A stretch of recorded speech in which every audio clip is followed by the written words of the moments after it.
Hey everybody, Jim the Tabletop Engineer here, and welcome to a new Let's Paint a Mini video. Tonight I'm going to be painting this thing. It's weird. I cannot tell you what it is. It looks like a space marine, with a backpack that has like rockets on it and stuff, but just some sort of mutant creature with a lot of detail. And this is from Diehard Miniatures, and I'll put a link. I'll try to find this one and put a link in the video description below. But I'm going to point the camera down and get painting this tonight. And I was thinking earlier, what do I want to chat about tonight? And it was hard to come up with something, mainly because I'm a little bit tired. But it occurred to me that probably what I really would like to talk about is some of the new games that I have got in my possession that I've yet to play, but I have high hopes of breaking them out between now and say New Year's or New Year's break when that or before that ends. My boys have kind of reached the age where they want to hang with me for a little bit and then they don't, and I'm fine with that because it does give me time to go and do some of the things I want to do. And it was funny, when they were younger, it was all about them. And, and I didn't even regret it. I never really even noticed it. But now I'm like, oh, man, I really didn't have any time for myself. And now I do. I mean, they want to be with Dad until they don't. And then they want to go do their own thing. And that's fine. It's just given me a lot more time. And I've mentioned it so many times before that my family's not a gaming family. Now, my boys like video games, and my wife will occasionally play some board games with us, but none of them are war gamers or role-playing gamers, and that's okay. I mean, I didn't, this is my hobby, not theirs, and it would be nice, obviously, if they really were into it, but I'm not going to lose sleep over that.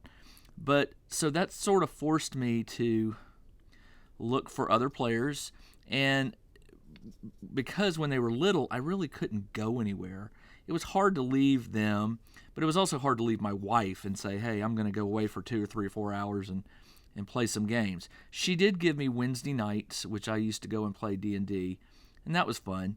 And but playing a war game where you really just don't have a fixed time, it's kind of hard. And so I have really, really gotten into solo games, war games, board games, you name it. And so I'm always on the lookout for new games that I can play by myself that don't require an opponent.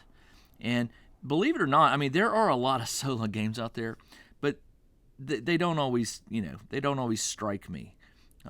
Sometimes I have to grow to like a game, and so I'm always on the lookout for new games. And lately, it just seems like I've found quite a few all of a sudden that I really am enjoying. Hang on a second, I forgot a paper towel. So I figured what I'd do is just share some with you. Now, if you follow my channel, the Tabletop Engineer Plays, you're probably already familiar with one of the newest ones, which is called D100 Space. D100 Space, I don't know how I found it. I really don't. I just stumbled upon it somehow, and I got the PDF, and then, actually that's not true. I ordered the PDF and the print book at the same time. I just got the PDF first because it was a digital download, and I had to wait for the book. But I do know that after I read the PDF rulebook, I was hooked. I was like, okay, I have got to play this. It's a science fiction setting. You take control of a ship. You're a captain, and you initially start out with no crew. It's just you, and you can get crew, and you can enhance your ship, and you can take on jobs. You can haul cargo, and buy and sell, buy low, sell high. It's a very open-ended game in the sense that the basic rules come with a star map that you are free to wander around as much as you like. You can just play the game moving from planet to planet and being a trader, a merchant trader. But The game also has missions that you can take on. There's ship combat, which I haven't done yet, but I'm looking forward to. It's coming. And so after reading the PDF, I was just like, I really, really, really want to play this game. It's not a miniatures game like 5 Parsecs. It's mostly in your head and on paper. It's rolling dice, checking charts and tables, and just following a set of mechanics that tell this story of your captain as he, sets out and does his thing. And what's really cool about it is, it leaves open a door for you to fill in the blanks. Like, I made up my captain's name. I made up the ship name. The game really just says, hey, you're starting with this ship, with these skills, and this much credit in your pocket, and you decided to try your hand at being a ship's captain. And that's it. I mean, you really literally start with nothing, just some credits in your pocket and a ship. And yeah, a ship's a lot, but it's not a great ship. It's a small ship. And you can upgrade. There's plenty of ships to purchase or find or take over if you have combat. If you do the combat portion of the game, you can actually take command of other ships and trade them in and say, "Oh, I'm going to keep this one."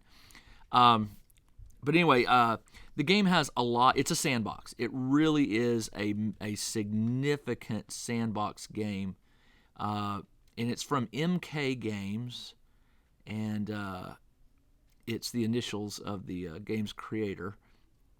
And it has a Facebook group. I don't know if it has a Discord. I've not really asked about that. That's probably a good thing to look into. But I get that the game is sort of fairly new. It's not been around for a long time, but it is based on another game that I have just ordered, and give you 2 guesses as to what it is. It's from the same guy, same writer. It's called D100 Dungeon. And as a matter of fact, my stuff arrived today. Not everything. I ordered the book I ordered a printed copy of the book, and it still hasn't shipped yet. So I do have the PDF, but what I ordered was through Game Crafters, which is a supplier. If you create a game, you can I guess contract with them to provide like printing and tokens and that kind of thing. And so D100 Space and D100 Dungeon, there are game aids that you can buy from this company called the Game Crafters, and the ones I have are like a neoprene mat for tracking combat and health and ship stats and stuff like that. But today I actually got the box for D100 Dungeon, which I'm really looking forward to trying out.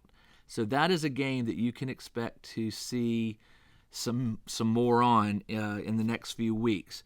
What I'm probably going to do is shoot a handful of videos, like maybe 4 or 5 in advance, and then load them up all at once so that you can watch some I guess a variety of aspects of the game, and then maybe that'll tell you whether or not it would be a game you would enjoy.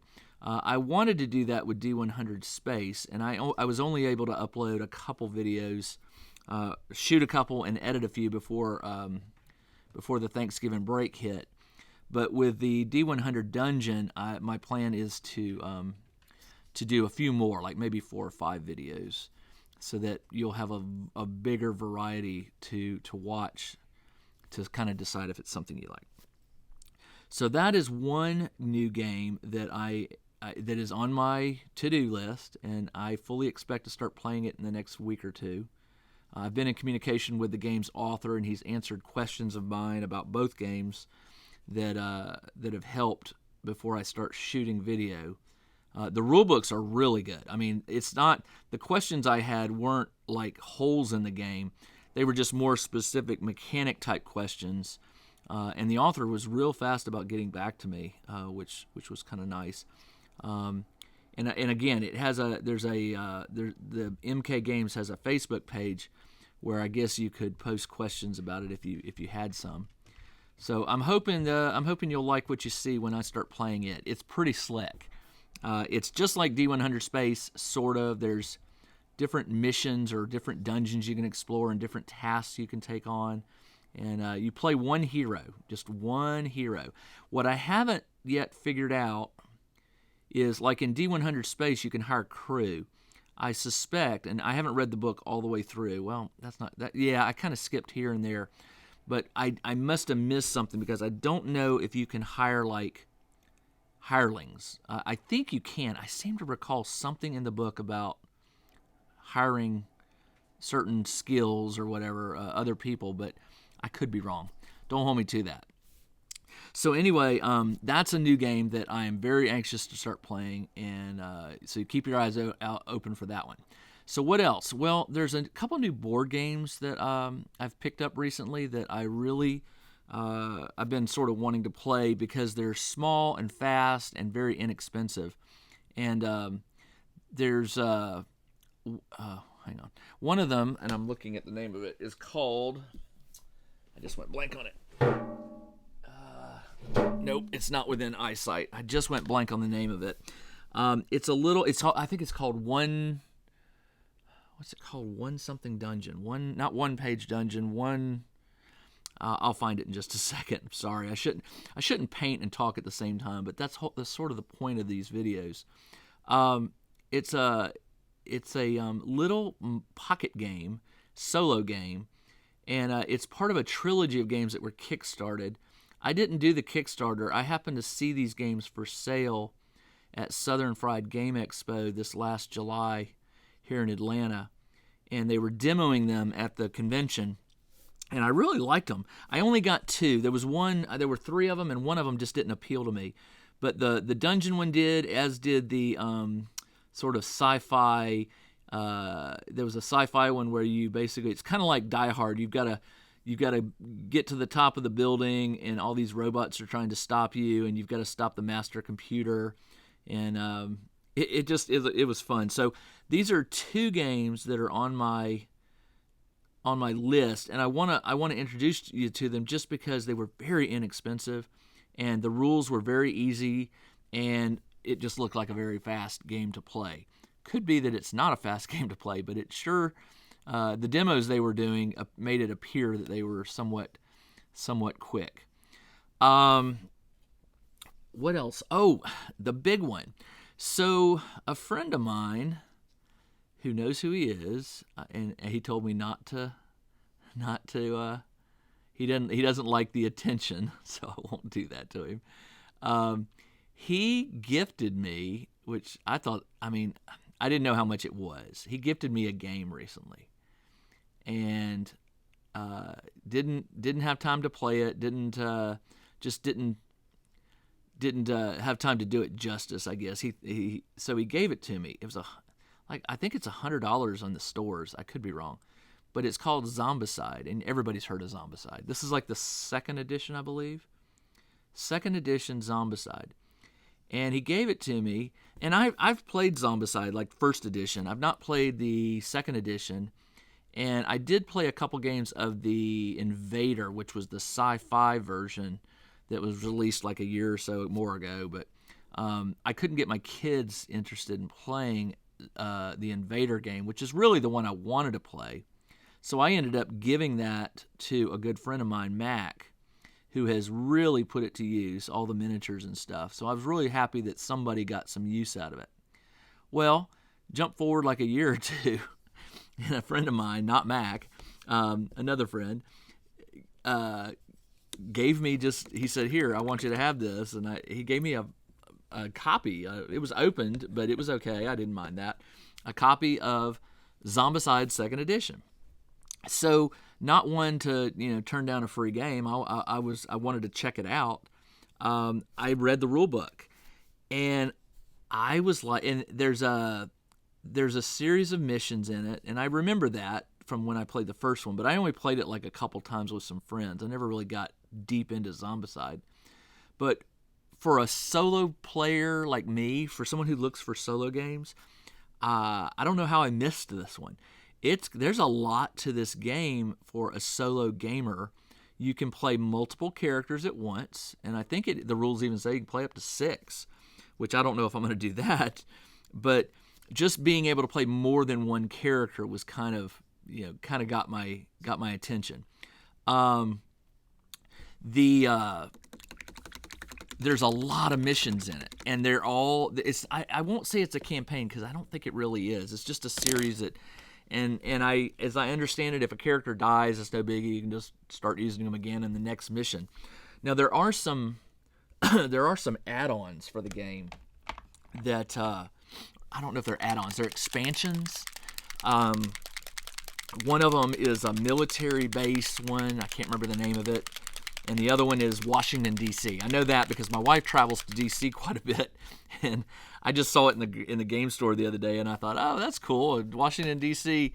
Version of Zombicide. But it's actually an expansion for the game, where it adds like extra tiles and extra zombie types and extra character types.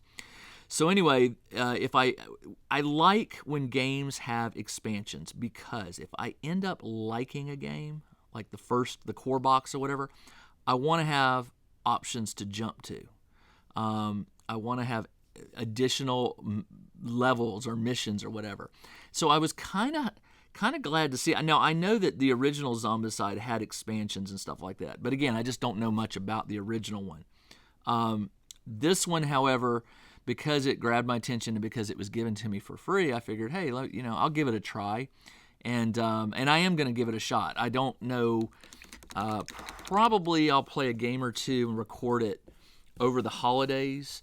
I could be wrong.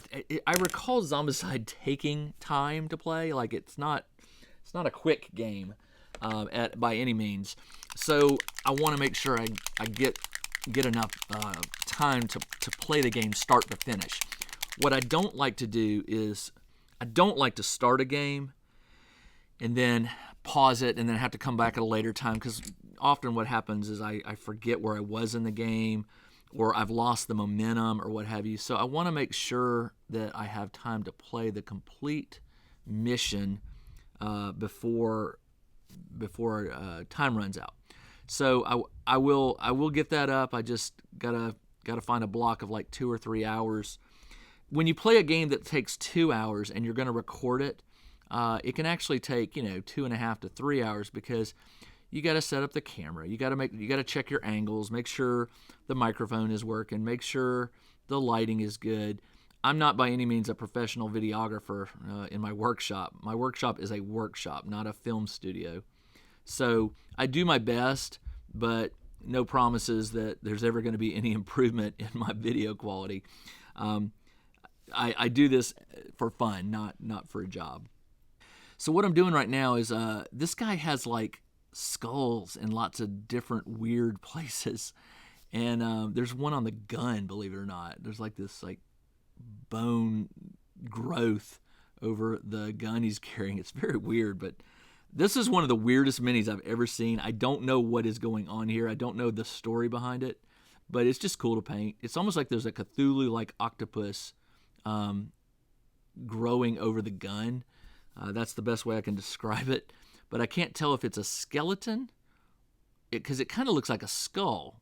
It's got eye sockets where you would expect eye sockets to be in a nose socket, but then it's got these tentacles. So I don't know. I'm painting it bone colored because it just feels appropriate.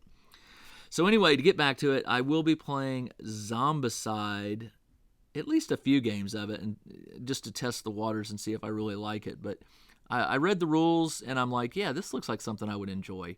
And what I also like about it is that, the rules tell you you're going to die.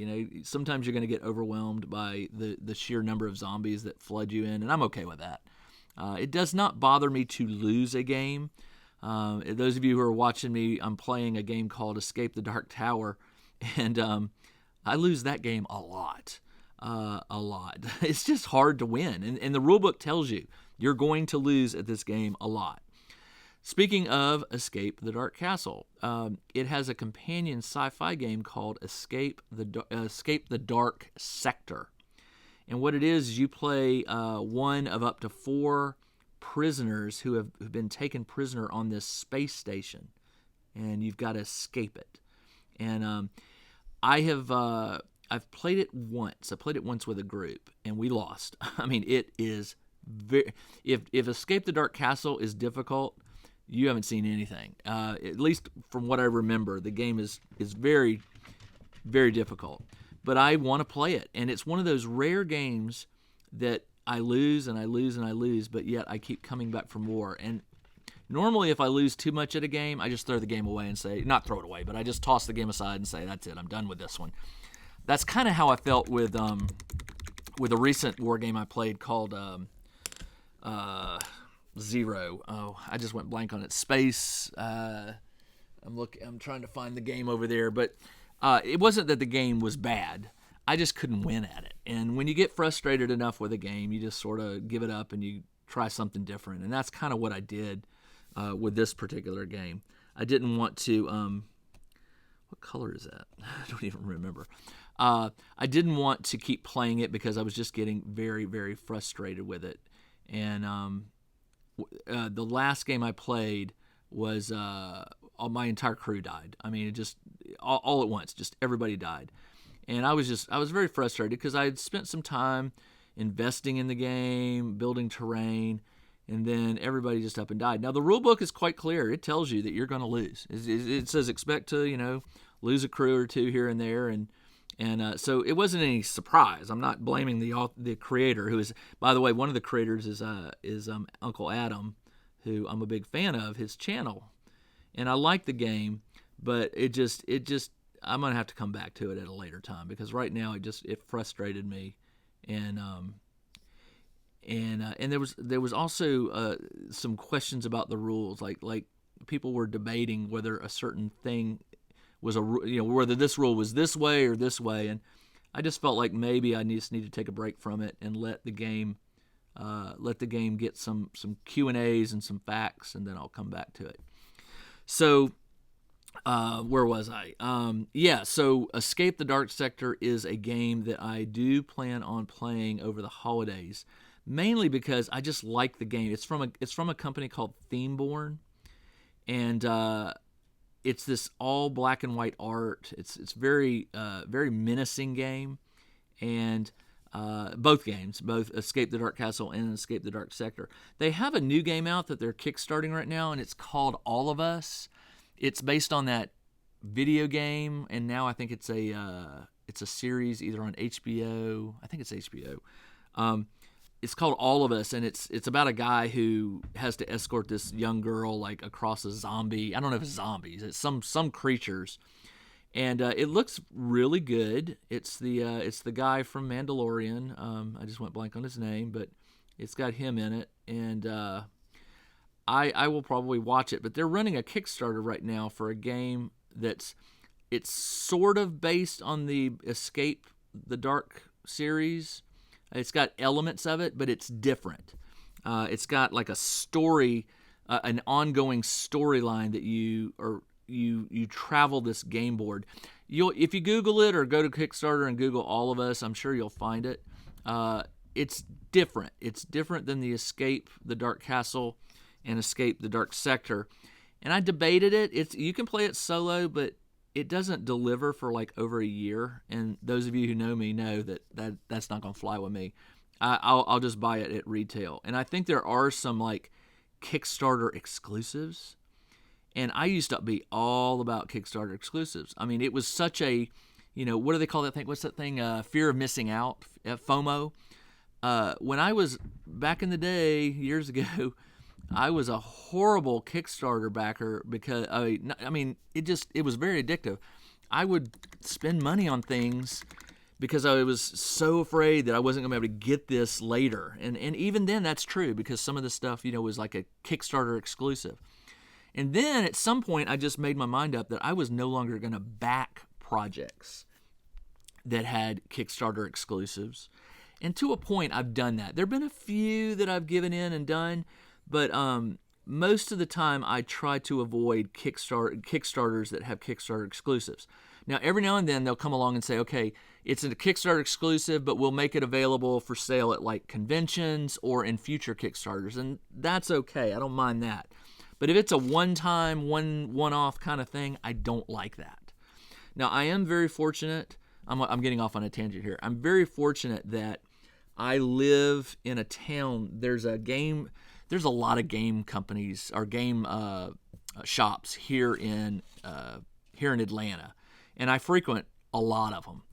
And I don't have any particular one that's a favorite over the other, but one particular shop is a frequent buyer of Kickstarter retail editions.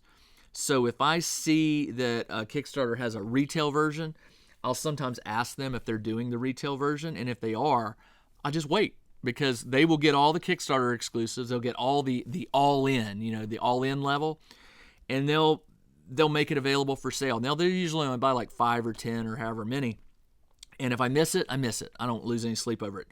But they will, they'll sell it for a pretty good price, a retail level price, but it means that's money I don't have to give the company right now to wait for a product that's a year out. I will let the game company take that risk. And I know that sounds horrible, but I have backed Kickstarters that have not delivered or have delivered years late. I backed a game that just delivered 2 years past when it was about supposed to deliver. And that was one of the last games I've ever backed, by the way, that almost everything I've backed now has been less than 8 or 9 months to deliver. I won't ever do that again. It's rare that I will back a Kickstarter these days that is longer than 8 or 9 months. If it's a company that I know and trust, and I've got maybe some sort of investment of my time in with that company and their games, then yeah, I'll probably end up backing it. But I won't go past maybe a year. If it's more than 12 months, you've lost my money. I'll wait for retail and see what happens. But anyway, I'm fortunate that I have a game store here that they will probably end up getting the All of Us, the Rest of Us, or whatever it was, the Last of Us. That's it, the Last of Us. They'll probably end up backing that at a retail level. And if I hear good things about it, then I will call them and say, hey, do you have the retail coming in at some point? And if they say yes, I'll just say, hey, hold me a copy if you can, and if you can't, I'll just come in and get it. They also are very good about posting pictures on their Facebook page when new games come in. So when they get those Kickstarter exclusives, if you're quick, you can run in there and grab one if they won't hold them. But they do typically hold them. They're one of the ways I got a copy years ago of GKR, Giant Killer Robots. They did the all-in. I missed the Kickstarter, but they did the all-in, and so I waited patiently. And sure enough, they got their copies of it. I went down there the day it came in. I said, did you get it? And they're like, yep. And I said, okay, I want one. And so I got the GKR game with some of the Kickstarter stuff. But yeah, just to get back on topic, the Dark series is definitely a series I enjoy. I don't think I'm going to back the Rest of Us Kickstarter that they're running right now. It's a little too different from the Escape series that I enjoy, so I'm just not willing to invest in it right now. And I may regret it. I may end up playing that game one day with a friend or at a con or something and think, oh man, I really missed out. But again, I don't dwell on those things. There are so many games out there that if I spent time worrying about missing all these games, first off, I don't have time to play them all. So that's one of the reasons I don't lose sleep over if I miss a Kickstarter. There have been very few Kickstarters that I have regretted at a later time not backing. Very few. Maybe I could count 5. I couldn't even tell you what they were, but I know it's happened. But I just don't worry about it much anymore. So what else? There are some board games that I've had for years that I have broken out and learned the rules and played them, and I want to play them on video. One of them is called Falling Skies. It's sort of a Space Invaders / XCOM combo board game. You've got these aliens that are descending from the sky towards your base, and then at the base level, you're doing things like upgrading your base and turning on weapons and things like that. And it's a very cool game. So I wanna play that for you and let you see how it plays. Trying to think what else. I'm just looking over at my table over there. what is that game that I have over there? Oh, yes, the big one. The big one. So, I've had this game for a year now, maybe a little longer. It's called Don't Look Back. A lot of you probably already have heard of it, know what it is. It's based on it's based on horror tropes like Jason of Friday the 13th and things like that.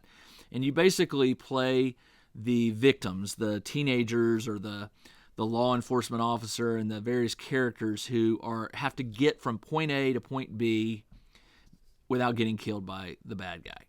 And it's really, I've watched a number of videos of it being played, and I've watched a couple of them being played in person. I invested in the game. I got it. I've got the miniatures painted, and I haven't played it yet.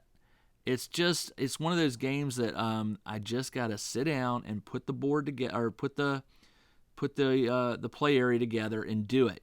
Now, one of the problems is I don't have a lot of what they call terrain for like a modern era, modern day. And that's just on me. I did, another tangent, I did meet a guy the other day at the game store who had all this great tree and shrubbery terrain. And he shared with me how he made it and where he got his materials and stuff. So I've got a shopping list probably for this weekend to go to. I think he said I could do it at Michael's or Hobby Lobby, but I'm going to be paying a visit there to get some things, get some stuff to do. All right, let me see. What do I want to do?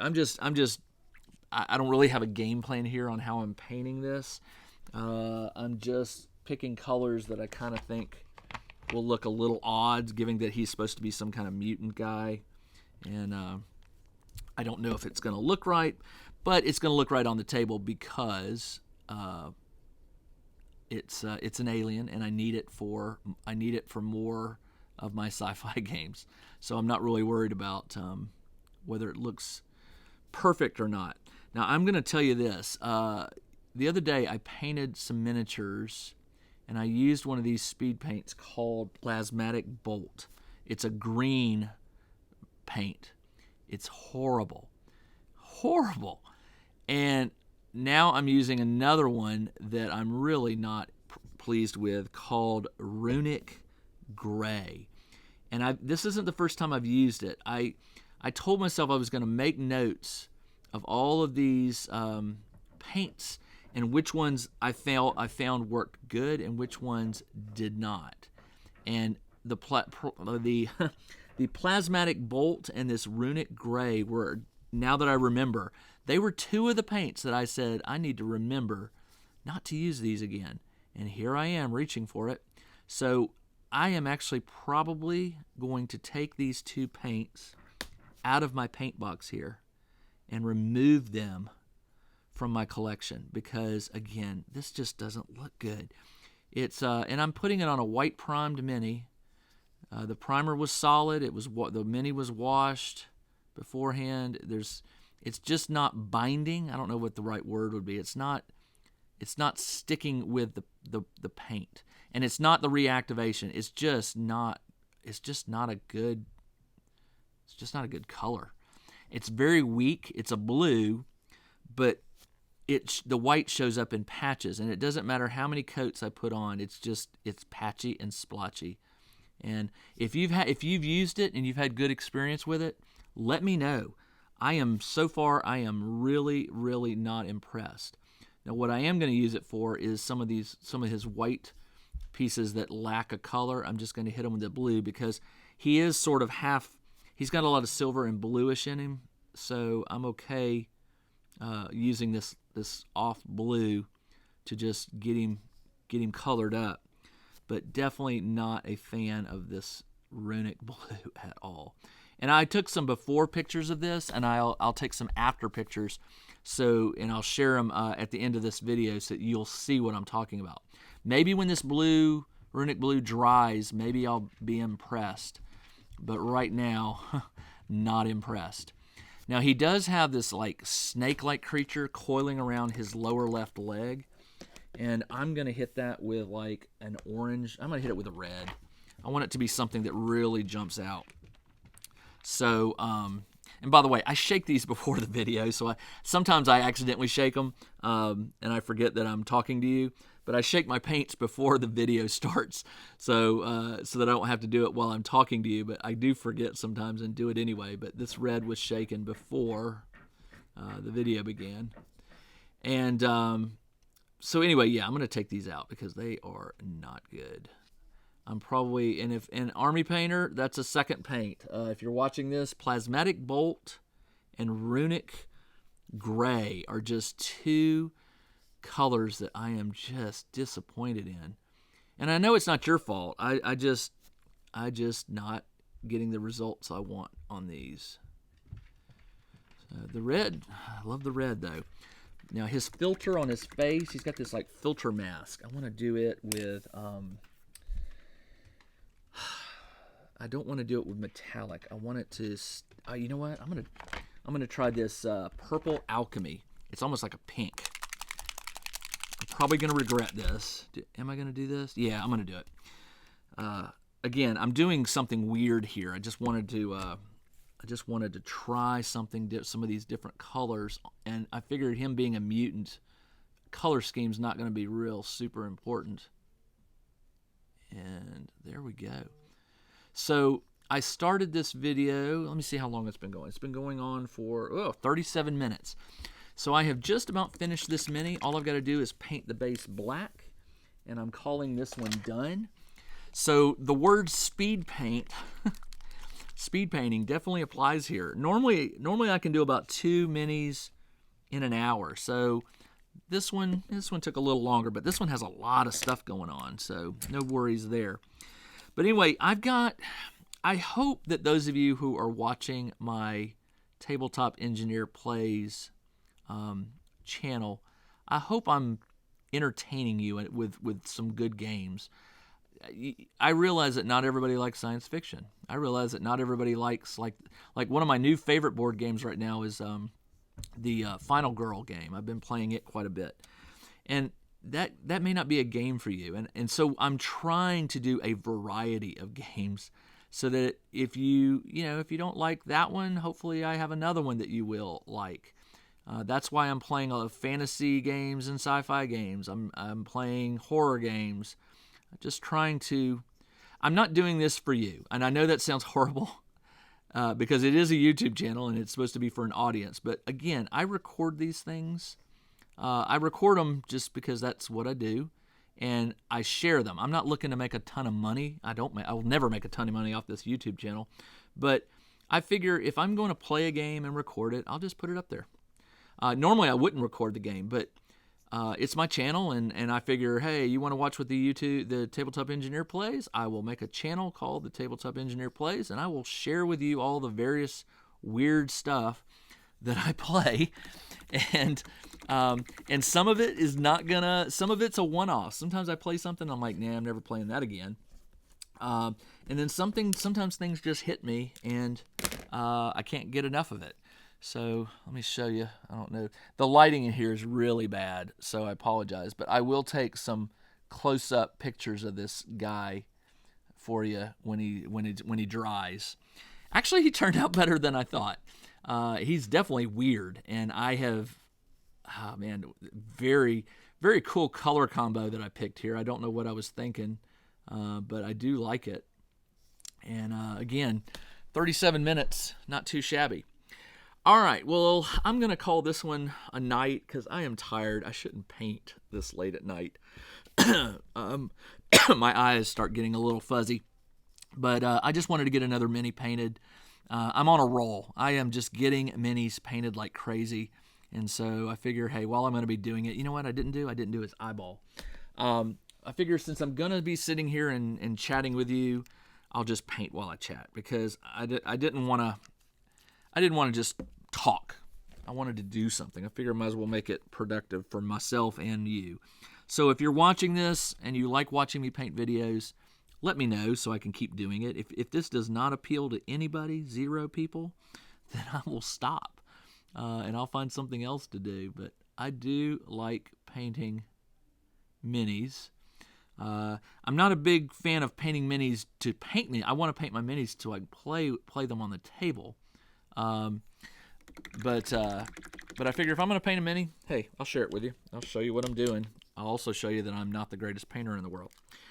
All right, turn this up here. All right, well, oh, the light just turned on. So there you go. Let's see if I can get you a better view. There he is. He's not too bad. He turned out pretty slick.